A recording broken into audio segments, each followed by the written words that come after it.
What's going on, man? Welcome back to the basement. I'm Ron, and Upside wins fantasy football championships. It's as simple as that.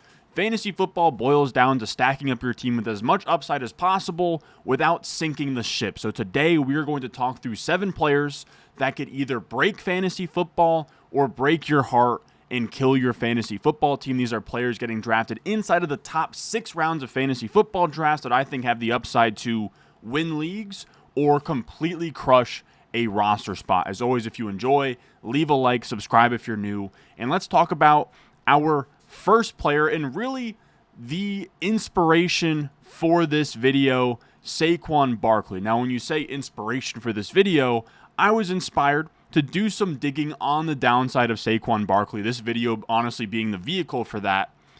And there were a lot of mixed reviews when I talked about my top 40 running back rankings last week, and I was shocked. I was lower on Saquon Barkley in 2024. I have completely accepted that he is potentially the best running back in the league in potentially the best situation, but there is some reason for concern. Mega Black Magic 24 was one of the plenty of people that commented, isn't it proven that taking the running back who led the league in touches with a top pick is a negative EV move? Didn't we just see this with C-Mac, Jonathan Taylor, essentially going on about how when running backs either finish as the RB1 in points per game or they rack up a ton of touches, they come crashing down the following season. So I wanted to actually dig deep and talk about the concerns of Saquon Barkley, the upside of Saquon Barkley, and then for each and every single one of these 7 players, I will give a thumbs up, a so-so, or a thumbs down. Like pretty much am I targeting this player? Am I fine with this player? Or am I fading this player? And when we talk about Saquon Barkley, he is the 104 right now on Underdog. And when we look at how many touches Saquon had, including the postseason, it is a ridiculous amount. He had 482 touches. That is the most since at least 2015. It is the third most since 2000 when we include playoffs, right? When we look at this list, he has almost 50 clear of Ezekiel Elliott in second place. 482 touches is absurd. Next after him in 2024 was Kyren Williams, all the way down at 389, almost 100 less touches for Kyren. I was about to say speedometer, whatever you want to say, tread on the tires, mileage, whatever these, metaphors are. Saquon Barkley took a beating last year. Now, he did just have 2,000 yards. He's in the prime of his career. He didn't slow down in the playoffs. And my initial instinct is that he should be fine. But I wanted to dig deeper. So what we did is we went to the spreadsheets, and it felt really good to bust this out. Saquon Barkley among all running backs. It says since 2004. It should be since 2000. All running backs since 2000 to have 400 or more touches in a given season. Now, of course, this includes playoffs. You're not going to get to 482 touches without playoffs being included. And you can see this is the list of running backs to do it at age 26 or later. Saquon Barkley was 27 this last year, so we give him, a little bit of breathing room below that. It's pretty much any running back that is over the age of 25, them having 400 plus touches, what they then do in that next season, and the results aren't pretty. We have on this chart the player, their touches, the season they had, 400 plus touches, their age, and then their points per game. And then you have their following year points per game and their following year percentage gained or lost, right? So LaDainian Tomlinson had 30.2 points per game with over 400 touches. The following year in 07, he had 20 plus points per game, but he saw a minus 32% increase in his output. You look at this entire list, the only guys to improve on their points per game in the previous year were Edgar and James and Marshawn Lynch. The rest of this list, it gets really, really ugly, right? You have LaDainian Tomlinson coming off of his own peak where after his age 28 season, he falls down to 16.8 points per game. AP after his 27-year-old season, Adrian Peterson, one of the greatest running backs of all time, crashes down to 16.6 points per game. Now, there is, of course, upside, right, where we have Edgar and James, LaDainian Tomlinson, Marshall Faulk, all hitting 20-plus points per game. But I think what's really worth mentioning is that of this entire list, they top out at 20.6 points per game. Saquon Barkley had 22.2 last year. I think we can definitely pencil him in to produce less than that. You look at the percent change from top to bottom, and you're looking at like potentially a minus 30% change. If that happens to Saquon's 20.2 or 22.2 points per game, now you're operating in like the 17, 18 point per game area. So I think baseline expectation is we should see a step back, and probably his baseline should be more of like 17, 18 points per game with still the same ceiling, right? Still 20 plus point per game ceiling. He's still in an amazing offense. He's still behind an amazing offensive line, but you definitely have to look at these numbers and say even like legendary running backs, right? Christian McCaffrey, Derrick Henry, LaDainian Tomlinson, Adrian Peterson, Tiki Barber, Curtis Martin, Edgar and James, Eddie George, Larry Johnson. Like, these are real steel running backs, and only 3 of them have managed to hit 20 plus points per game. And when you're drafting Saquon inside the top 5, you would like 20 plus points per game, RB1 overall in fantasy football, to be within reason. I think it is within reason, but when we talk about boom-bust players, there is certainly downside that efficiency craters, he gets banged up, and we see like 15, 16 points per game as somebody that kind of busts your first-round pick, similar to like Breece Hall last year. That's what he did. You drafted him top 5, he gave you like 14, 15 points per game, and it was an absolute brutal experience. Saquon does have that downside built in, and we also talk about regression. He had touchdowns all over the field. 11 total of 20-plus yards, only 3 from 10 to 19 yards, and then only 6 from 1 to 4 yards out. This is from Josh Norris, but what I will say is that does give you some upside that maybe things regress to the mean, and you see more than just 3 from the 10 to 19-yard range, and we see more touchdowns from 1 to 19 yards. Yes, there's plenty of tush-push going on. The tush-push hasn't been outlawed, but there's also a chance that he doesn't get tackled at the 1, or we get more carries from like the 3-yard line or the 4-yard line. So I do think that that's kind of a offsetting risk potential. And again, the situation's so good. He's potentially the best running back of his generation. He looked amazing. We have modern science as well, right? A guy like LaDainian Tomlinson didn't have access to what Saquon Barkley might have access to. So when we talk about the verdict, I'm going to probably cool off on where I had him RB1 in that top 40 running back rankings video. Look, it's still early. It is July 8th. I am not going to be rigid in how I have these rankings set up, because really, we're not drafting in our home leagues until August. Everything we're doing right now is research, tinkering to get rankings set up so that in August I feel amazing to go into these, $2,000 main event leagues, or the home league with the fellas, or a subscriber league with you guys, and draft confidently. Everything we're doing right now is practice. Everything we're doing right now is just to sort of get a feel for how we view these players in a vacuum. And I would say I cooled off having Saquon at 102 as my RB1. And I'm probably now just in the range of where he's going, even on a site like ESPN, where you would think ESPN would have Saquon 101. Even the more casual player is skeptical of Saquon. And I'm not saying that's for a good reason per se, but maybe the market is just smarter, where we're now going from Saquon would have been the 101 most years after what he did last year, to now we've cooled off and put him at the 104. And to me, I'll have him somewhere between 104 and 106 moving forward, where I think that he's in this tier of, after Chase, you have a tier of however you want to rank these players, to be honest, of Jefferson, CeeDee Lamb, Gibbs, Bijan, Saquon. I think for me, I'll have him somewhere between 3 to 5 on that list, anywhere from 104 to 106. So for me, he's fine. When we talk about fade, fine, target, he's fine to me. I'm drafting him. I'm not avoiding him, but I am moving him down to a spot where I'm right in line with the market, and I'm only taking him in a few places. I want to have a few teams with Saquon. I don't want to have many teams with Saquon, if that makes sense, because the downside is immense for sure. Just like with our second player, Christian McCaffrey, when we talk about boom-bust players, he is the poster boy, right? When we just look at his seasons over the last, since 2020, he plays 3 games. 2021, he plays 7 games. Then in 2022, he is the RB2 in fantasy points.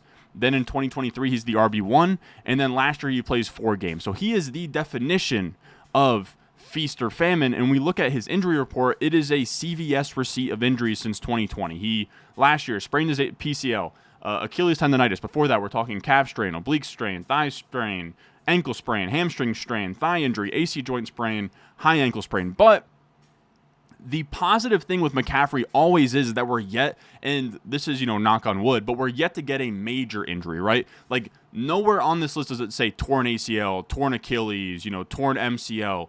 It is all scrapes, bumps, bruises, nothing absurd. Now, when we talk about McCaffrey, he is, again, very much feast or famine. He's either a 29-year-old running back on the other side of his career at this point, right? When we look at age curves, shout out to Ryan Heath in his article. You can look at fantasy running back performance by career year. McCaffrey's going into year 9, which is where you can see a pretty sizable drop-off in terms of PPR points compared to career baseline. You're operating about 60% of your career baseline by year 9 as a running back. So we now have, instead of the normal McCaffrey experience of 25 points per game or nothing, it's now more likely that there is famine and the feast is smaller, if that makes sense, right? It's feast or famine, but the feast is more like a nice hearty meal, and the famine is much more likely when it comes to his boom bust upside. And when we talk about running backs year 9 or later in their careers, these are your best running back seasons in point per game since 2000. So it's similar to Saquon. You still have 20 plus points per game. That's all we're looking for, but it's not amazing, right? We're talking about Tiki Barber, Charlie Garner, Marshall Faulk twice, who, funny enough, has been the comp for McCaffrey his entire career of being the next Marshall Faulk. 20 plus points per game, well within reason. You had Derrick Henry last year at 19.8 points per game. So the upside is still there. It's just that the days of, even his 2023 season of 24.5, 25 points per game in PPR leagues, that's probably off the table. But if you believe that he is a Hall of Fame level talent in the same breath as guys like Marshall Faulk, Curtis Martin, Derrick Henry, he has been pretty much the best running back. I don't know if I would say best running back, but definitely best fantasy running back of his generation is what I'm trying to say. Because I think that him versus Derrick Henry is really close. But in terms of fantasy running back, I would say that he is number 1 for his generation. And then when we talk about projecting him forward, this is where it gets so tricky. Because again, we're talking about bumps and bruises, right? We look at Deepak Chona here, Sports MD analysis, Christian McCaffrey data projects 2 times in-season risk of average running back, but likely still strong when healthy. He had above 4 yards per carry, above 4 receptions per game in 2024. Then he had PCL. Treatment suggests moderate severity, typically no lingering production dip the following season. So it's really just baseline. We shouldn't expect a dip. It's just that the likelihood that he gets hurt is higher. But I think the upside definitely does not completely offset that risk, but make him a worthwhile pick in the back half of the first round. We talk about projected points per game in half PPR, right? I looked at Mike Clay and Rich Rebrar. Mike Clay is ESPN's projection guy. Rich Rebrar, he works for Warren Sharp. He has been in the fantasy football game forever. I just wanted to take 2 independent sources, combine them together for a very non-biased projection. And this is where McCaffrey stacks up versus the top 24 wide receivers and running backs in raw half PPR points per game. And I think what it shows you is just the kind of ceiling that McCaffrey has. His baseline projection is 17.3 points per game as the RB1, and he is the only other player not named Jamar Chase to be projected for 17 plus points per game, again, in half PPR. Now, we know the downside, so we're going to rank Chase ahead of him, Bijan ahead of him, Saquon ahead of him, and Gibbs is close enough to rank ahead of him, CeeDee Lamb, Puka Nacua, and then Justin Jefferson for me. But now you have to start asking questions once you get to the 108 of, can you rank a 17.3 point per game McCaffrey below a 15 point per game Derrick Henry, who is also old and has similar risks, a 15.16 point per game Devon Achane, who also has risk as an undersized running back and a questionable offense. Then you can get to wide receivers. Are you going to take a 14.4 point per game projection in Nico Collins over a 17.3 point per game projection in McCaffrey? That is genuinely the decision you are making on the clock of, can you turn down that 17 plus point per game projection, and at what point can't you turn it down? And for me, it's the 108, which is where he's going on Underdog Fantasy. You can see in the bottom left here. So I hate to be boring through 2 players so far. McCaffrey, there's too much risk, and there's no longer a 25 plus point per game ceiling for me to call him a target, but he is my 108. He's going 108 in most drafts. I am right on market with him. Now, in terms of players that I'm actually targeting here, we're going to get into the Chiefs wide receivers. We're going to do a 2-for-1 special, our third player, if you will, and talk about their concerns and if I am drafting them. And first up, we can just talk about the entire offense in terms of concerns. The Chiefs' passing offense has been burning us over the last year or two. You can just look at Patrick Mahomes' stats over the last 2 years versus his first 5 years, where it's gone from, 2022, 5,000 plus passing yards, 40 plus passing touchdowns. The last 2 years, it's been hovering around 4,000 passing yards, hovering around 26, 27 touchdowns, and it's not the same light show spectacle the Chiefs have been. So the first part of the equation, before we even get to Rashee Rice going at pick 21.8 as the wide receiver 12, or Xavier Worthy at pick 45 in the 4th round as the wide receiver 24, the first question you have to ask yourself, are you betting on this Chiefs passing offense to bounce back? And for me, it's probably yes. You don't start your career the way that Mahomes did through his first 5 years and not be an amazing quarterback. And we look at the sample of time of all of these amazing Hall of Fame quarterbacks. That is the trajectory Mahomes is on. He is the next Brady, Drew Brees, Peyton Manning. When you look at those guys' career passing profiles zoomed out, there are peaks and valleys. And when it comes to Mahomes, I'm just going to keep betting on things to bounce back. I don't think that this is going to be a thing we look up and he's almost like, I'm trying to think of somebody who had an amazing early career and then just completely tailed off very quickly. Like, he's not going to be, this is an extreme example, but like a Juju Smith-Schuster would be an example. I can't think of a quarterback version of it where somebody started their career very strong and then tailed off. Maybe Russell Wilson, but Russell Wilson is even pretty good into his early 30s. But just in terms of a player in the NFL, I just would highly doubt that we never see him return to the form of previous, because he still made the Super Bowl last year. He was still a good quarterback play to play. The counting stats just didn't add up. And you can kind of chalk that up to, or are they getting complacent from winning so many games? You also have Matt Nagy calling plays. Is he an issue? I think after getting beat in the Super Bowl, they're going to want to get back to playing Chiefs football when they kind of started this dynasty and get going. And if they do, and we see a bounce back to, flirting with 5,000 passing yards, flirting with 40 passing touchdowns, all of a sudden you're going to get 1 to 2 league winners catching passes in this offense. And one of them could be Rashee Rice, where Rashee Rice last year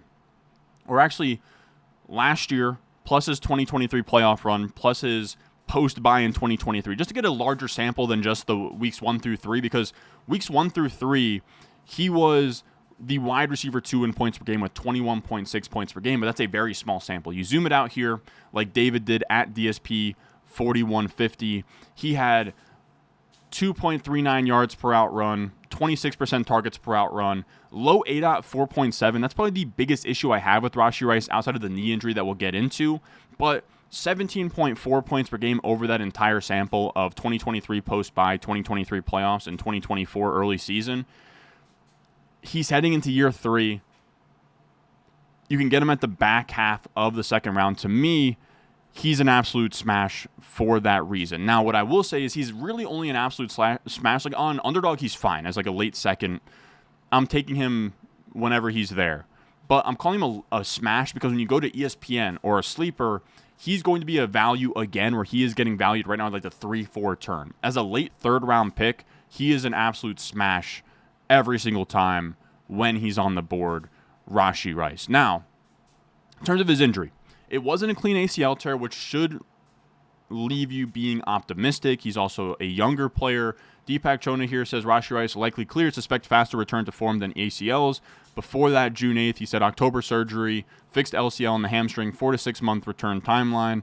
Limited data exists, which is a bit of a concern, to be honest with you, but a faster bounce back than typical ACL is the expectation. So maybe he starts slow, but it seems like as of right now, the reports are that he's going to play early. He's going to be out there week 1, and if he picks up right where he left off, he's probably an amazing second-round pick on Underdog, and really more of like a league-winning, how did you get this guy in your league, home league winner, where he's going to be more of like a 3-4 turn type of pick. Now, the other Chiefs receiver that to me is less of a clear smash is Xavier Worthy. I'll call him, I'm just fine on Xavier Worthy. I'm drafting him. He is expensive. Even on the ESPN default rankings, he's like the 48th ranked player. So he's still, 4th round, 5th round pick. That is expensive. And his per route numbers last year for a rookie were brutal. 0.98 yards per out run on 12.1 yard ADOT, 4.7 targets per game through his first 10 weeks. And then he turned it up down the stretch. But you have to remember, there was no Rashee Rice. His ADOT went down to just 7.7. He was a little more efficient. 1.63 yards per out run isn't amazing, though. And then he did get more volume. Now, I will say there is some like weird things going on with his profile. If we look at Scott Barrett here in terms of percentage of open air yards that were uncatchable. So, you separated downfield, or no, you separated anywhere, and you just had air yards that were uncatchable. That just pretty much means like the most amount, like who had the most yards left on the table when they were open, right? So it hurts less to be open 5 yards downfield and have that sail over your head versus being wide open 50 yards in the end zone and that gets sailed over your head. That's so many fantasy points you just missed out on. And he is one of these 3 players that were over 45% of their open air yards being uncatchable. That was Adonai Mitchell, Rome Odunze, Xavier Worthy. There were just so many times last year that him and Patrick Mahomes were on the same page. You also had some like gadgety usage for Xavier Worthy. You had some touchdown luck where he had 9 touchdowns on 6.8 expected touchdowns. So he's really tough, where I think Rashee Rice really makes him limited, where if Rashee Rice is full go, then Xavier Worthy now has to win as a real NFL wide receiver downfield.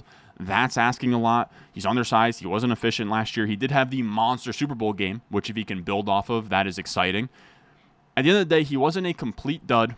He's a first-round pick with pedigree attached to Patrick Mahomes with legitimate year 2 upside. I think you have to respect the upside of that profile. And then he also, like Rashee Rice, to me, one of the biggest reasons to draft them is to just bet on Patrick Mahomes in this passing offense. This is going to be probably the cheapest Patrick Mahomes has been in fantasy football since his, not rookie year, but his first year as a starter, and he could be an absolute league winner, and I would love to have some stacking options with him, because when you bet on Patrick Mahomes, you're betting on this passing offense, so why not bet on Xavier Worthy or Rashee Rice as well? I wouldn't put them on the same team, because I think they are negatively correlated, where if one of them pops off, the other probably had, either Rashee Rice's knee was an issue, or Xavier Worthy didn't get the Rashee Rice role, or whatever. So for me, I would call Rashee Rice a massive target, especially in home leagues. And then Xavier Worthy is somebody that I would have as a fine play at ADP. Now, our 4th player here we'll talk about is Tyreek Hill. He's going at the back half of the 2nd round on Underdog. And the concerns are pretty simple. He is similar to Saquon and similar to McCaffrey, that it's really an age thing. In his age 30 season last year, it was his first time without 1,000 receiving yards since 2019, and it was his first time with under 70 receiving yards per game since his rookie year in 2016. He's now age 31, and he wins with speed. That is super scary, right? 31 years old. We need him to be as fast as the old Tyreek. He also, in terms of efficiency, took a huge hit where he went from 3+ yards per out run in 2022 and 2023 down to 1.75 yards per out run. Now,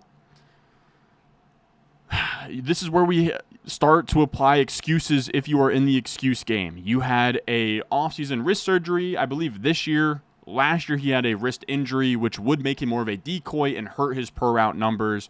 From @SportsMD Analysis here, Tyreek Hill suspect a major 24 stats dip by playing through injury. Data suggests return week 1 at pre-injury level. So the baseline expectation is he's still, the wrist injury was a real thing, and he could be back to himself as soon as week 1. And we saw this offseason, you can call it a negative if you want, of Tyreek Hill. Like, why is he on kick streams with Aiden Ross? Why is he even running against Noah Lyle's brother in some random 100-meter sprint? I don't know, but a 10-1 100-meter sprint is real deal stuff. That's a really, really good time. He's still very, very fast. And to me, the verdict on Tyreek Hill is paying a 2-3 turn price in a range when we're talking about guys like T. Higgins, who can't match the ceiling of 1,700+ receiving yards, 20+ points per game, like true.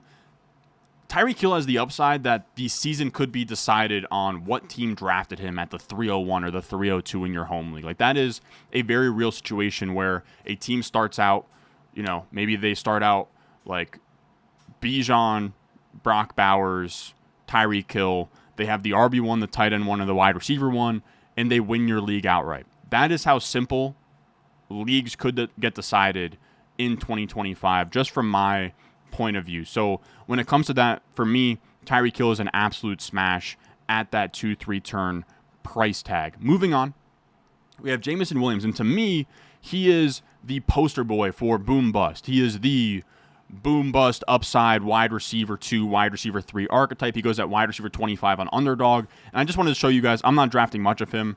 I'm following most of these takes. I have him on 3.9% of teams. The average would be 1 divided by 12, 8.6%. So I'm drafting him less than half of expectation if that makes sense. And as always, if you want to hop on Underdog and you're like, Ron, you're making a mistake, make sure you're drafting Jameson Williams. You can hop on Underdog, go draft him yourself. Use promo code Ron. They'll match your first deposit up to $1,000. I'll have links in the description and the comment section down below. You can hop in drafts with us weekly when we do streams on here, or just drafting for fun on your own. They have like a bunch of $3 and $5 contests out right now, so you can get ready for your home league draft. Now, with Jameson Williams, he's seen as boom bust because he had a wide receiver 23 in point per game finish last year on just 58 receptions. He makes big plays. He's seen as boom bust because of the long speed, and he is that archetype, but you would want more from that archetype in terms of, like, can he be like the next Deshaun Jackson or something, or the next Will Fuller? I don't think so. That's why I only have 3.9%. If you want to take a wild guess, I have him as a fade. Our first thumbs down on this video of high upside players I'm not really into. He's never going to out-target Amon-Ra St. Brown. Sam Laporta and Jahmyr Gibbs are very real target competition. And this is a great graphic from Hated Winks here, where he looked at the top 5 half PPR point performances from every player in fantasy over the last 2 years. So over the last 2 years, what were your 5 best spike weeks, then averaging them together, right? You can see Jamar Chase all the way at the top. His 5 best games average was 39.2. Monster week breaking upside. Jameson Williams is all the way down at 41. He's played a full season the last 2 years, and he has worse spike week potential than Jacoby Myers. So he is not even giving you like that massive boom people are talking about. He had lots of touchdown luck last year where he scored 8 touchdowns and only 4.8 expected touchdowns. And he was dead last in targets per out run among all wide receivers with 2 yards per out run or better. So he's not earning volume. He outperformed his touchdowns. He's not giving you week breaking upside where if you started him in the flex, you won that week, right? He's not giving you the Will Fuller 40-plus point bombs. So it's just tough. He's out to the top 24 wide receivers in PFF grade, targets per out run, first downs per out run, yards per out run. Like, it's not even like he's Josh Downs where he's like a monster per route across the board and isn't running a full diet of routes. He's just a big play guy who's also not giving you like monster box score production often enough to be this like huge boom. Like, you have to be afraid of this guy in your opponent's flex spot. And when you look at just his volume, he was at 11.4 expected points per game. So just based on his rush attempts, receptions, targets, everything like that, he should have scored 11.4 points per game, which was between just Michael Pittman Jr. and Christian Kirk last year. So we're talking about a wide receiver 3 without the ceiling that his archetype really kind of suggests. So for me, when he's going at wide receiver 25 prices and like the 4th round is this exciting breakout candidate, I think the breakout was already last year, and he probably topped out at what he did last year, like a fringe wide receiver 2. So for that reason, I'm not drafting very much Jameson Williams and would have him as a fade on this list. Then we can talk about Travis Hunter. And if you're subscribed to the Dynasty channel, shout out to you. Over on RS Dynasty, we have talked ad nauseum about Travis Hunter. In redraft, he's the wide receiver 30. He's going in the 5th round of underdog drafts. I suspect in your ESPN home league, he's going to go, 7th, 8th round. At that point, he's an absolute smash. And if you followed the channel for a while, you know I love Travis Hunter before the catch. 90th percentile plus or better against everything on reception perception. After the catch, 94th percentile missed tackles forced per reception. At the catch point, he had 95th percentile contested catch rate. He is an amazing, amazing prospect. And the Jaguars are incentivized to make him a wide receiver after trading up future first-round pick, going to the 2nd overall spot. There are 27 players in the NFL with $120 million or more in terms of their total contract value. Of the non-quarterbacks on that list, 5 were pass rushers, 1 was a left tackle, and 6 of them, about 50% of these players, were wide receivers, with Jamar Chase making the most per year money among all non-quarterbacks. Wide receivers are at this point premium positions up there with the blind side, left tackles, and your edge rushers like Myles Garrett and Nick Bosa. They have arrived. They are getting paid that money. And if you're going to move up to number 2 to take a wide receiver / corner, he needs to play wide receiver for cap reasons. Now, when we talk about baseline expectations, there's a lot of concern about how much defense will he play, how much offense. We look at projections from Mike Clay and Rich Rebar. he's right next to Ted McMillan, who Tetairoa McMillan is drafted like 2 rounds ahead of Travis Hunter on most platforms, 1 to 2 rounds. They're projected about the same. I think that they're about the same talent level. I actually like Travis Hunter better in Dynasty as a prospect, and I also like the offense better, where yes, Brian Thomas Jr. is there, but this is going to be a team that Mike Clay has projected to be inside the top 10 of pass attempts in the NFL. After Brian Thomas Jr., you're talking about Diami Brown, Brenton Strange, Parker Washington. It is thin. So there is very much a world where Brian Thomas Jr. has a 25% target share and Travis Hunter has a 20 to 25% target share. And the reason you're drafting Travis Hunter is for what he can be down the stretch of a season. Maybe they start out conservative and they give him some defense and some offense. But if it becomes an issue where when he's on the field on offense, he's electric, he's making plays, and they can't justify spending his mileage on defense, then we have a situation where he could be an absolute monster down the stretch of the season, and that's what you're drafting rookie wide receivers for, is their late season upside. We've talked about this a bunch, but when we look at this since 2010, we have 21 rookie wide receivers that hit 16-plus points per game from week 9 on of their rookie year. OBJ was ridiculous with 28.3 points per game, but in their rookie years, you got 19.3 points per game from Amon-Ra St. Brown, 18.5 from Justin Jefferson.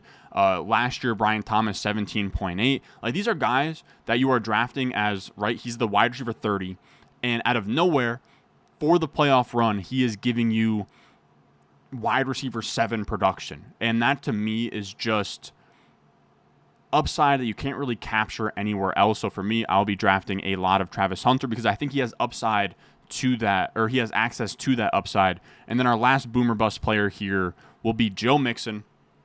He is going in the late 5th as the RB19 off the board, and the boom is there, right? Before re-aggravating his ankle injury in week 15, he was the only non-Saquon Barkley running back to average 20-plus points per game from week 1 through 13. He was an absolute monster.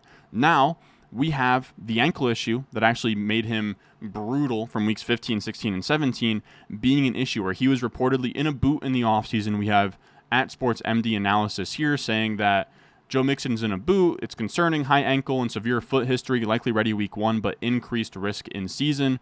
Joe Mixon ankle reports suggest mild offseason injury / boot. Likely 100% by camp, high in-season risk given foot and ankle injury. And then Nick Chubb is also on this team.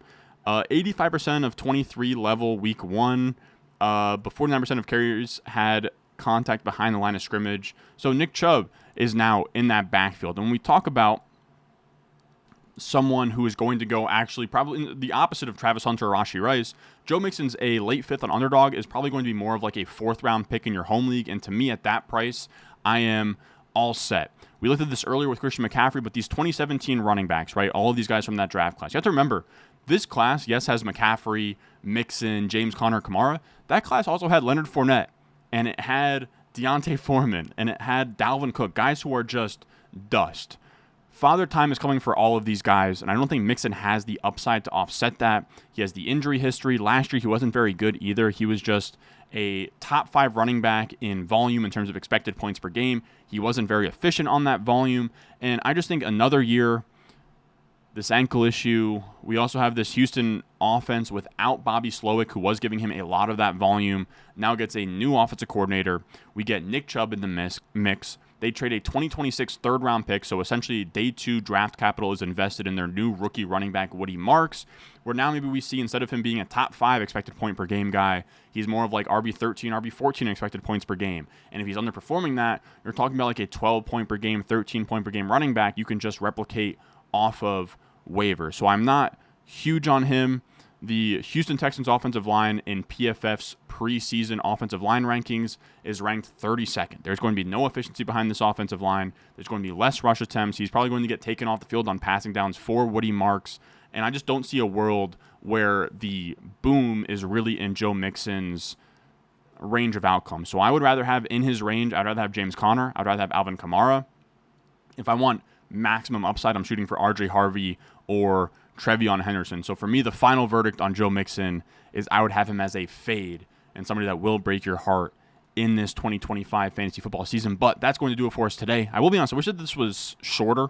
Kind of rambled a long time on the Saquon part of this video. Like I said, this video honestly was just a vehicle to talk about the touch and mileage stuff on Saquon. So I did think it was really interesting. Again, I'm still drafting him, but it's definitely not like, oh, it's the Madden curse. And I would probably be like, okay, I think that's pretty dumb. The amount of touches he racked up on that playoff run was legit. So I do think that there is a little more downside than you'd think to Saquon, but he still has RB1 overall in his range of outcomes. As always, if you enjoy, leave a like, subscribe if you're new, and if you want to support the channel and support me and get access to, I already have my top 200 fantasy football rankings out. You can upload them to Underdog. You can use them for your home league. You can use them in mock drafts on Sleeper. That can all be found on the Patreon, patreon.com/Ron Stewart, in the description and the comment section down below. But if you can't support there, it's all good. Leave a like, subscribe, and I will see y'all in the next one.